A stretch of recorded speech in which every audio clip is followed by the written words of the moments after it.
இறை வார்த்தையில் உரையாடும் கடவுள். இயேசு சீடர்களுக்கு அளித்த அறவுரை பகுதி புனித மத்தையாஸ் திருவிழாவென்று போர்ச்சியங்குலா சிற்றாலயத்தில் திருப்பலியின் போது வாசிக்கப்பட்டது.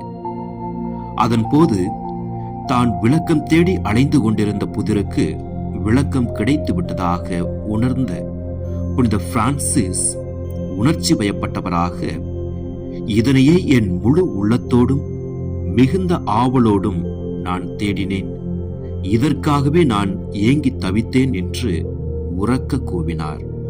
பொனவெந்தூரின் பெரிய காப்பியம் 3:1. இன்றைய சிந்தனை: நாம் இயக்கங்களோடும் எதிர்பார்ப்புகளோடும் நடைமுறை சூழலில் எழும் வினாக்களோடும் மறைநூலை அணுகும்போது அங்கு நம்மோடு உரையாட காத்திருக்கும் ஆண்டவர் நம்மோடு தீர்க்கமாக தெளிவாக பேசாதிருப்பாரோ?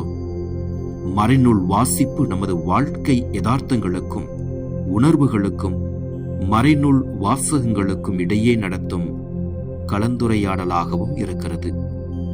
அதன் போது நமது கண்கள் திறக்கப்படுகின்றன, உள்ளம் உருகுகின்றது.